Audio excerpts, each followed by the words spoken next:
A great break. We're up in 5-4. Hi, everybody, and welcome to the latest episode of Eye on the Eagles, your all-access pass to all things Avila Athletics. I'm Sports Information Director Tim Hackett. We are live from Tanner's at Redbridge, just 5 minutes off of the Avila campus. Our first guest today, head volleyball coach Marylyn Mozena. Welcome to the show, Coach. Thanks, Tim. Been a minute since we've had you on the show, so welcome back, and officially congratulations to you. You've completed your third season as our head volleyball coach just about a month ago now. Another season, another KCAC tournament appearance. You guys are 3 of 3 since you have been our head coach and making tournament appearances. So let's flash back to that game specifically, and then we'll talk about the lead-up and kind of the fallout, I guess, from that game. What were your thoughts about your team's tournament game against Evangel a month ago? Yeah, so, it's hard to play a team back-to-back. Granted, we had one game in between, but we had played Evangel the Wednesday prior to that Tuesday tournament game. And so it's difficult, but also there's like pros about it, right? Because it's so fresh that, you kind of knew, we knew going into it just the things that we needed to work on and continue in practice to continue to prep for them again to give us the best shot to maybe upset them going into the tournament. So it definitely, there's some things that we changed and some things that we did differently a little bit that I think helped us. I think it was set one was really a struggle settling into those changes because we obviously kind of switched up a couple different things between our defense as well as kind of our blocking scheme. And so set one was kind of a struggle adjusting to there, but then set two and set three, I really think we put up they started to settle into those adjustments. So that was kind of cool to see. Obviously, it wasn't necessarily a win and what we would have liked to see, but I think if anything the biggest takeaway was being able to see them adapt to maybe what we hadn't been doing all season, right? Like I said, our defense changed. We had been running rotational on the outside all season, and then we went back to straight perimeter to give ourselves the best opportunity defensively. And then obviously we're working with our block a lot to get up pretty fast with their middles because their middles were pretty dominant. Well, one of them was anyway. And so, so it was just cool to see them, not really have a ton of time. I think we had one day truthfully, since we played on Saturday, we weren't worried. Well, first off, we didn't even know we were playing Evangel yet, but we really only had one day to prep. Sure. So Monday they did good in practice prepping for that, but then too, to just see them, not just kind of lay down and die per se with those changes, but really rather step up and kind of see what they were capable of doing. And so that was probably the biggest thing, biggest takeaway that I had from it, just seeing their not in-game adjustments, but day before adjustments that we had made to what we had kind of been running all year to try and give us the best advantage. You kind of hinted at this answer already, and it was something that I definitely wanted to ask you about. We talked about the potential of that kind of matchup before we even had an idea that it would be Evangel in the first round again. You and I talked about the likelihood that it could be either Evangel or McPherson in the first round of the tournament. Those were the two teams you played in the last week of the regular season, and we knew even then that there was a good chance that you could play one of the two of them in the first round just the next week, and that is what happened. Right. So for the second straight year, you guys had to face the same team that you faced in the final week of the regular season in the first round of the tournament. This year was less than a week turnaround from Evangel in the regular season to Evangel in the postseason. My question for you specifically was, how much can a volleyball team change, if change is needed, in that period of time, knowing that you have a match in between that was important, so you're not going to just, punt that, right, and just focus on the postseason. So how much can a team change, or how much did your team change in that week between when you played Evangel first and second? Yeah, I wouldn't say we necessarily changed like as a whole, right? Because we there wasn't, outside of the adjustment on the defense that we made, there wasn't a lot of changing that needed to be done. It was just we had to clean up our side against, that was kind of the theme of all year, is really we had to be more efficient with our air to point ratio. And that, that was something that was very controllable. We had the tools to do it. It was just a matter of being disciplined and doing it type of thing. And so really, again, I wouldn't say that there was anything that we needed to change or do differently that we did that was like the reason why we lost the time prior. Sure. So it wasn't necessarily focusing on a lot of necessarily change. It was more just focusing on how to like clean up our side, right? And that was, like I said, that was our theme all year, is just being disciplined, but also to finding ways to score.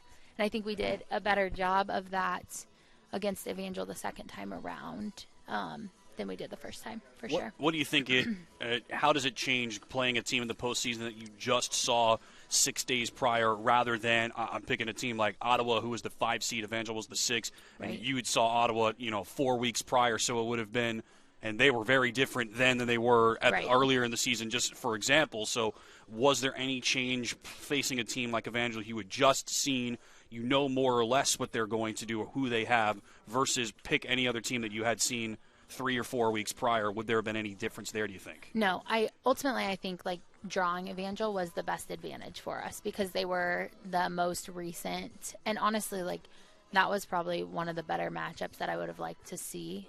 Them or St. Mary would have been I don't think we played St. Mary. We didn't play our best against St. Mary, so it would have been nice to get another matchup and another opportunity with them. But truthfully, I think Evangel was the best opportunity for us to create some sort of upset. Like, that was a good matchup that I was excited about. I think we could have, again, I would have given us a chance against any team, but like, we had just played them. It was fresh. Like, we knew there was little adjustments that we knew we could make, and tweaks of, again, just getting up faster on our block, maybe allowing some more one-on-one situations with our middle, staying true with blocking the middle, right, and giving up a double block on the outside, but being okay with that, just different things like that we didn't necessarily do game one, because we didn't realize, right, from film, their middles looked a lot slower on film than what they were in person. And so really, that wasn't a bad matchup for us, in my opinion. It's such a unique setup, because I don't think you ever in your sport expect to ever see a team again,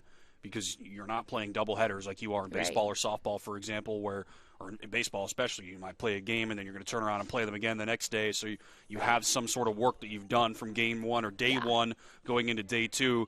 There's no reason to expect that you would ever see that team again. Right. But now you knew going into Evangel the first time, we could see them next week. If we win a game, we could see them in the second round type of deal. So it could, I don't know if that, improved or made things a little bit easier, if you will, from a scouting and a prep department, because you went into that first game knowing, well, we could see these guys again, so it's kind of a double whammy. Right, yeah. If anything, it just made prepping easier for us from a coaching standpoint, and I think it was easier on the girls because, again, they weren't having to think back to maybe an Ottawa game that we did play early on in the conference season of like, okay, what did they do? What did they look like? What burned us? What killed it? Just different things like that. It was fresh in their mind. So I think it made it easier on all of us from a coaching standpoint. Prepping for that, scouting for that was easier, right? There were some things, again, we watched quite a bit of film on them, but there were things from the game that we knew we needed to adjust to, and that if we adjusted and did them well, that good things could happen for us. Well, regardless of who that opponent in the first round was, it was still a postseason appearance for you guys for the third straight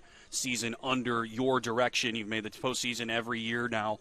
Now, 12 teams do make the KCAC tournament, which is unique for this sport compared to any other sport in the KCAC, so I do think that's interesting. But regardless, you still got to make it there, and you did. So what do you think that says that you've been in the postseason all 3 years?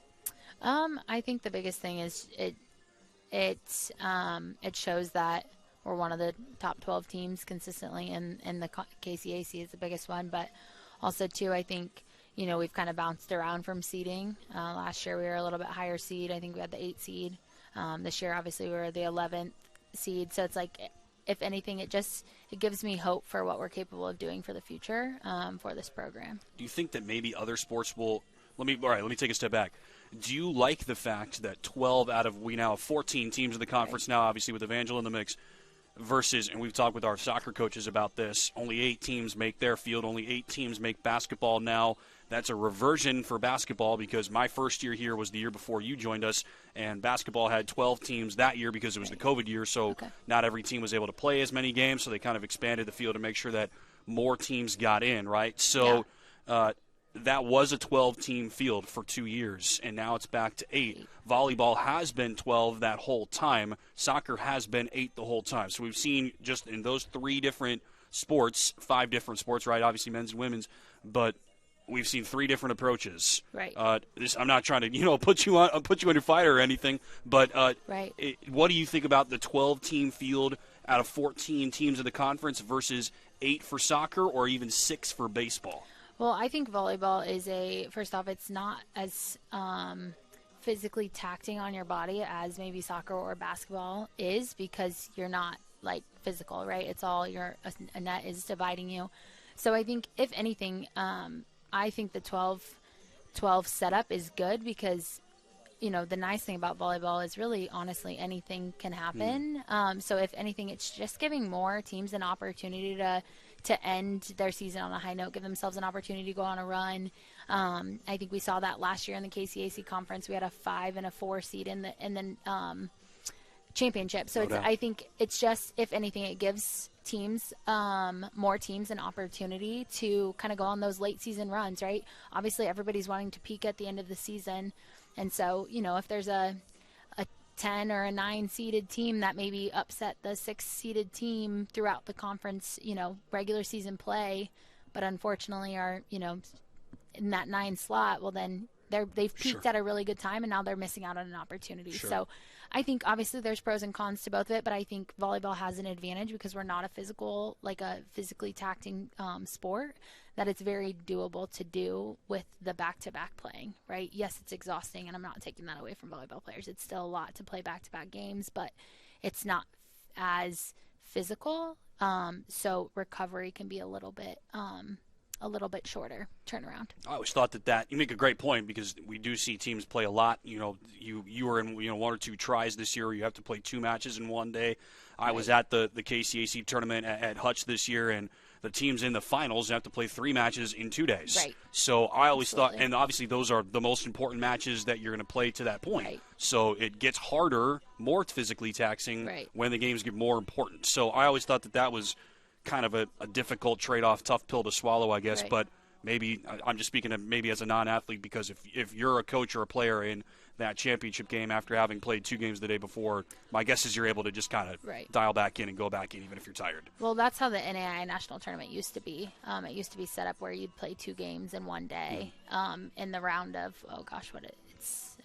the round of first one, yeah, 64? the first, when you make it to the final site. I think it's like 32 teams. Those first 32 teams. So when I was in college, we played 2 games in one day, and then on the third day we had our single day or single match on that one day. And so I think if anything, it was just a setup, or the format of the KCAC tournament was a setup of what the national tournament was going to be like as a final site. But again, the national tournament has changed. They don't do that anymore. They play 1 game every day for 3 days in the pool play.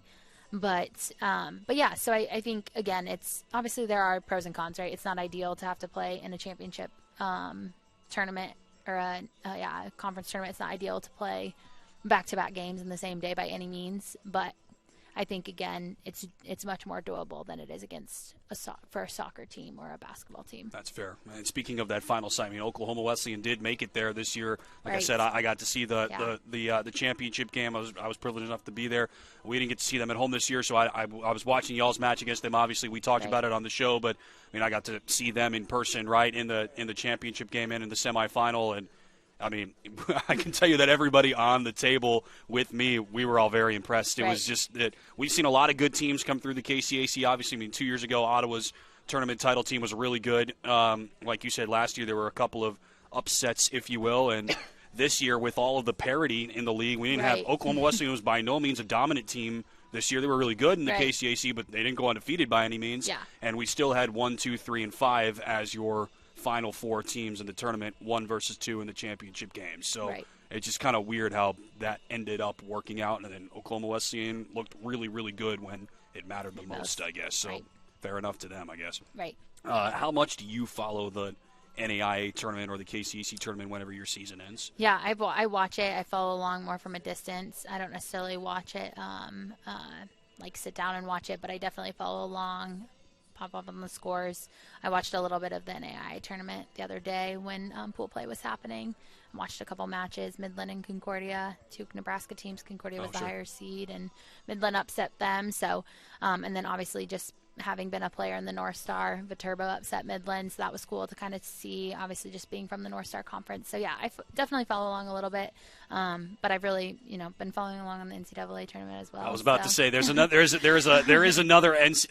volleyball tournament happening right now. Who's your pick to win that one? Go Huskers.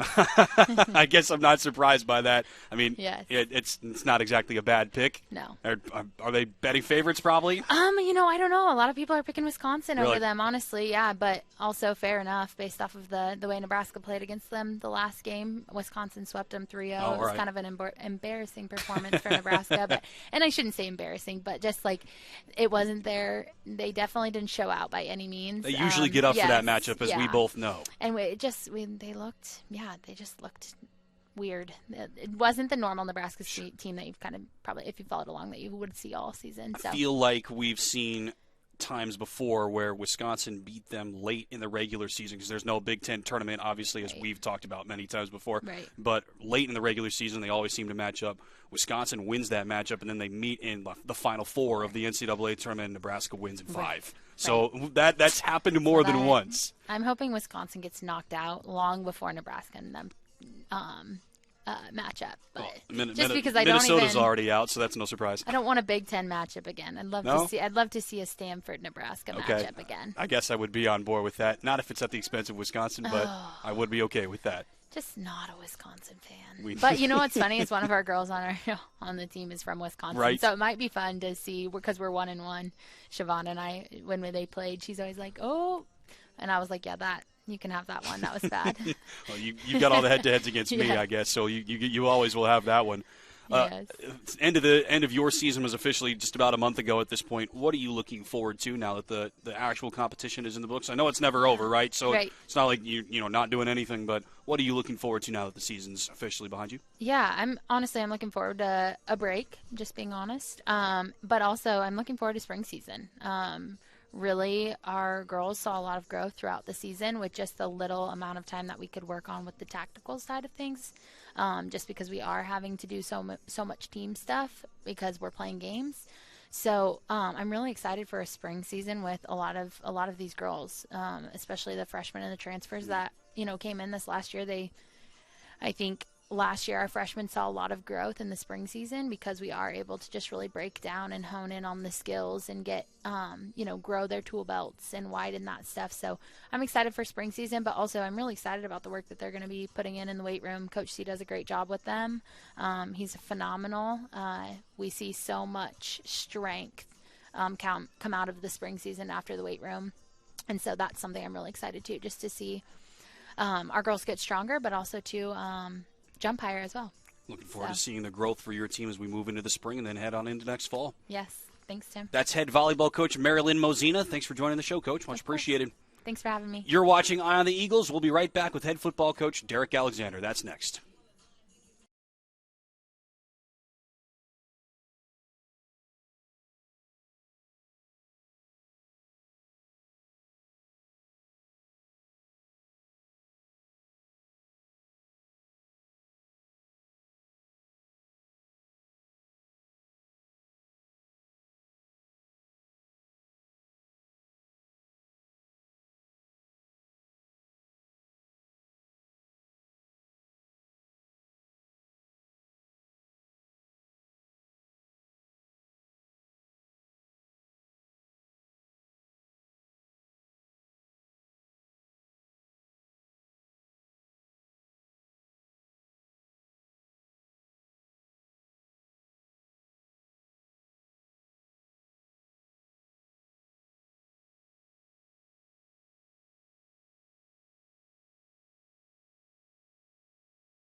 Hi, everybody, and welcome back to this episode of Eye on the Eagles, your all-access pass to all things Avila Athletics. Tim Hackett now joined by head football coach Derrick Alexander. Welcome to the show, Coach. Thank you. Kind of stumbled on my word there a little bit. I was getting so ready, and then I jumped ahead of my word a little bit. Love when I do that. Happens every week.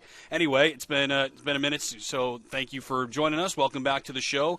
Just about 3 weeks ago, you guys completed your season. So first of all, congratulations to you on completing your first season as our head football coach. How does it feel?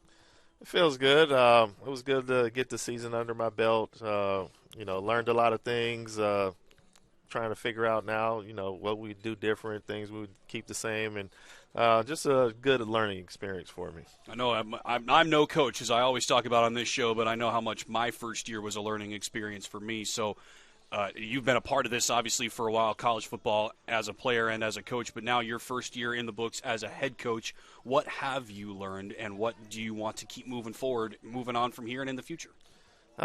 Just learned that there's a lot of things involved. Just coming from being a position coach to being a head coach, everything's on you. You have to plan everything. You have to get everything together. You have to make the schedule.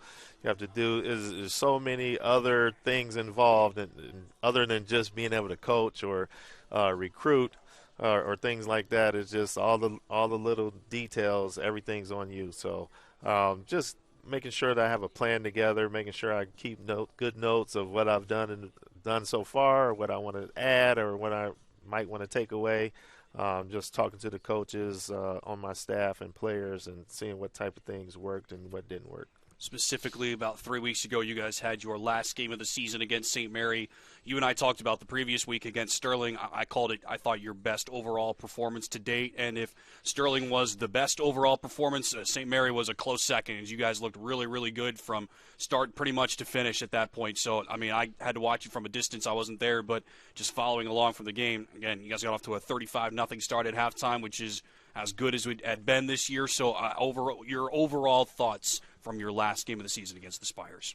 We came out. I was kind of afraid of this game, just it being the last game of the season and season kind of not going our way. But I tried to keep those guys motivated, our seniors, to come out and make sure that we play the way we need to play to finish the season. We wanted to finish strong, which we did. We were able to get those guys going and keep them motivated. So I was excited about seeing those guys coming out and play the way that we did, especially in the last game of the season on the road. And St. Mary's was kind of in the same position that we were in. So, it was senior day for them, their last game of the season, and I'm sure they wanted to come out and play much better than they did. But I'm glad we were able to get the win. What do you think was the difference between Sterling and St. Mary? Because Sterling game was 31-point final, ended up being a pretty comfortable win. Wasn't comfortable through the whole length of it, but St. Mary ended up being, I think, a 27-point final, but you guys led for the entire time, and it was never really a game. So what do you think was the difference between Sterling and St. Mary? In the St. Mary game, we were just able to execute some of the plays that we needed to execute. And in the Sterling game, we had a lot of opportunities that we missed on. That we could have maybe gotten ahead or a few more points earlier in the game. But in the St. Mary game, we were able to complete those plays. We were able to get some touchdowns, make some plays, and kind of got it rolling. The touchdown right before half really kind of helped us propel ourselves into the second half. St. Mary's came out and they played strong in the second half. They got a couple touchdowns, but we were able to match some of those in the fourth quarter. So, like I said, the biggest thing was our execution early in the first half, just making some of the plays that we kind of missed on in the Sterling game. How rewarding, how edifying is that for you as a coach to see those plays finally hit? That's something that we've talked about plenty of times on this show. Kind of a storyline for this season is on offense just missing out on big plays, or on defense just barely missing something and giving up a big play the other direction. As you know better than me, the chunk plays and big plays make the difference in individual games and in seasons. We've seen that. You finally are on the positive side of that for once, I guess. So how did that feel to be on that It side? felt good because you can now see the guys figuring out, okay, maybe this does work. Maybe we can get this done. So it's just from the beginning of the season all the way to the end of the season, you can see the progression of the guys just getting a little bit better, getting a little bit better. And it was good to see, in our season finale that those guys put that together. The other thing that was kind of a storyline for this season that you and I talked about going into the St. Mary game was the strong finish, slow start was kind of a recurring theme, I guess.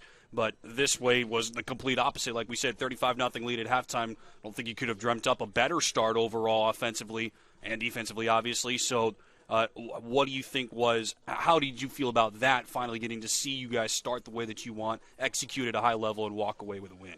I mean, it was good to see, but slightly disappointing because we know that maybe we could have been a little bit better team earlier in the season and got maybe a couple more wins.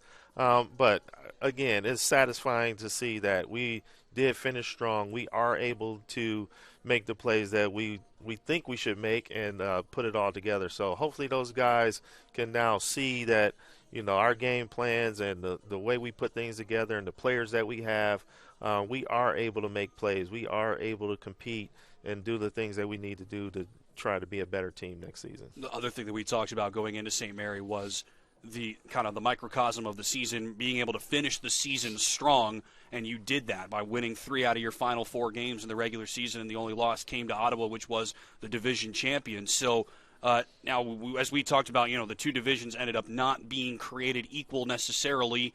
There were a lot of ranked teams on the other side compared to ours, but it makes no difference. You got to beat who's in front of you, and down the stretch, that's exactly what you did. Even though there was that tough stretch against those other good teams from the Kessinger division, you guys finished strong and finished sole possession of third in your division, which I think is an achievement considering that slow stretch at the middle there where we weren't sure, how everything was going to go. We weren't sure how the playoff format was going to go, but you guys ended up finishing strong, which was exactly what you wanted. Yeah, so, I mean, that was one thing that, I kept stressing to the guys, we do have the divisional deal. So now, all right, we've played our first 6 games. We didn't do what we were supposed to do. We didn't feel like, we competed in some games, and we didn't, obviously we lost a bunch of games there in the middle.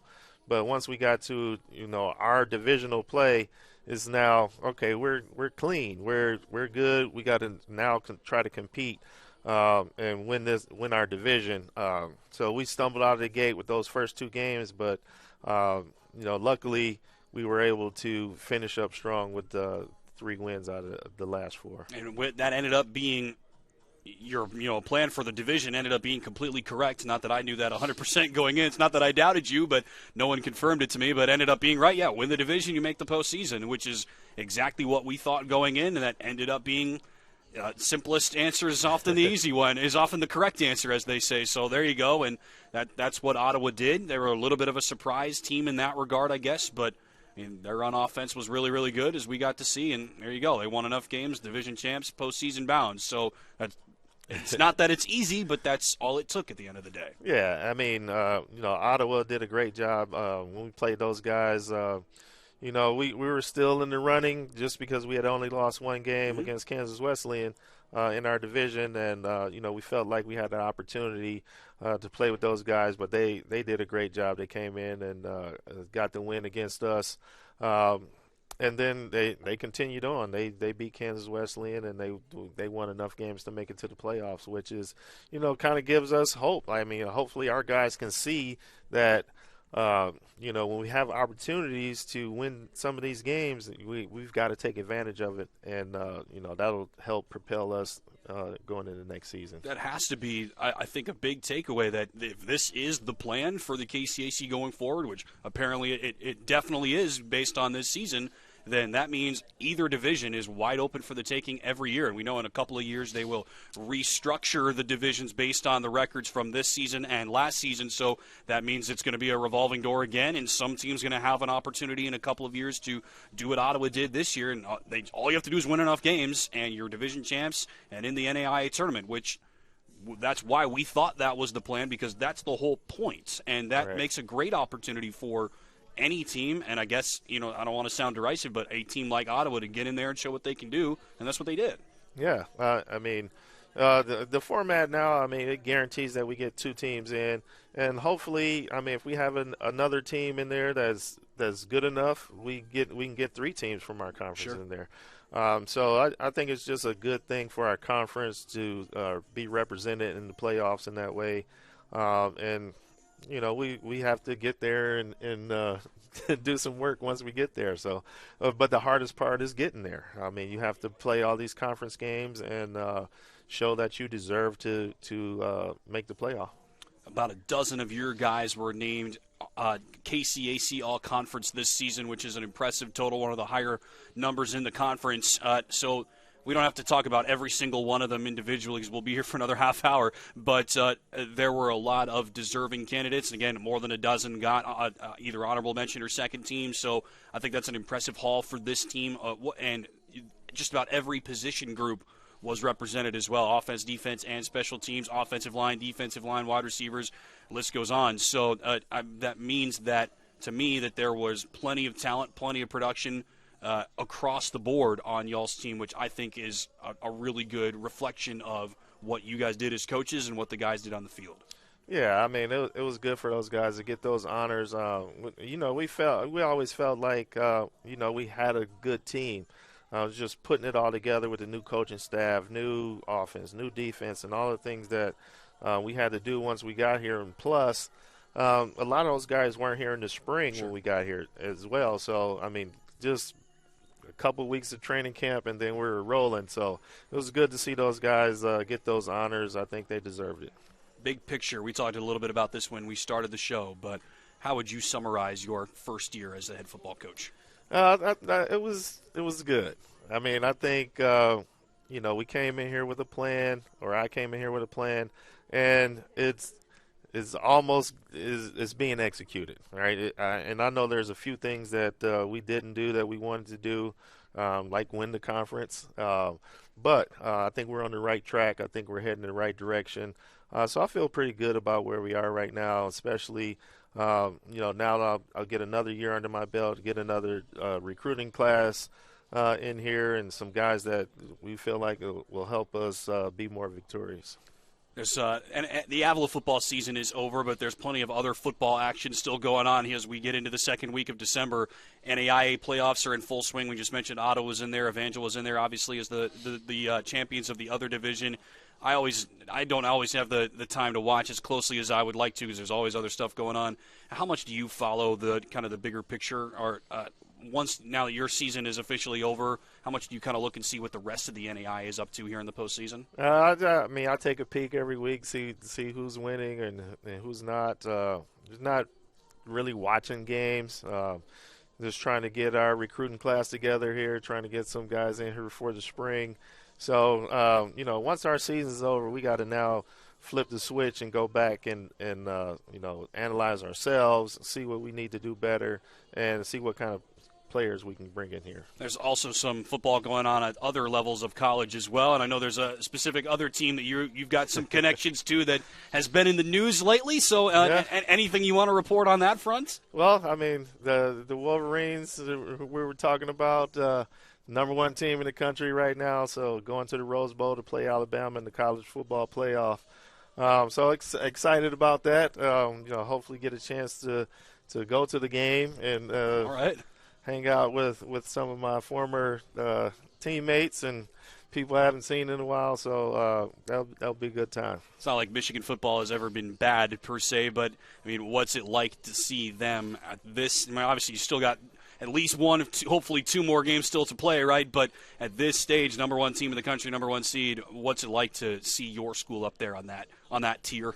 It's always good to see your school have success. I felt we had some success when I was there. No doubt. Playing in big games, and it's not like it is now. Like there was no playoff, there was no Big Ten championship.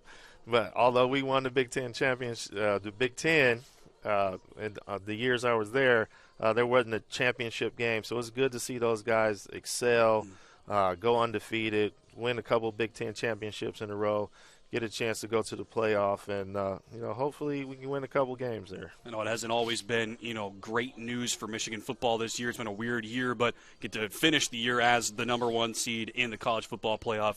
It's got to be a nice little feather in the cap, right? Yeah, it's just a nod to those players to be going through all this controversy and keep themselves together and be ready to play every week. And everybody else on that coaching staff, I think, is probably doing a great job as well, because it's tough to go through the Big Ten and go undefeated. So I think those guys, came together, and no matter what happened, they found a way, which is what I'm trying to instill in our guys, man. Just find a way to get things done, and I think that's what they've done. Well, no matter what, I think you guys have fewer things to complain about than my alma mater does this year over the last couple of months, so you'll always have that at least. Congratulations on that. Now that your season is officially in the books, what are you most looking forward to over the next couple of months? I'm just looking forward to, getting with the guys, watching some film, figuring out, what we could do better, get another spring practice in, spring season in with the guys, and just make sure that we are evolving. We're getting better, making sure that they're picking up what we're putting out to them, and just seeing the guys get better. We're looking forward to seeing that growth. We're looking forward to seeing you guys out there in the spring, coming up in just a couple of months, and then next fall for year 2 under your tutelage as our head coach. Congratulations on completing your first season. Thank you. And thank you for joining us on the show today. That is head football coach Derrick Alexander. This has been Eye on the Eagles. Thank you, as always, to Tanner's at Redbridge for hosting, and thank you to you for watching wherever you've been watching. Thanks to executive producer Darian Miner for everything that he does for me and for the show. For all of us here at Avila Athletics, I've been Tim Hackett. We will see you next time, same channel, 11:30 a.m., right here from Tanner's. Last 2 episodes of 2023 coming your way starting next week. Until then, so long and have a good one.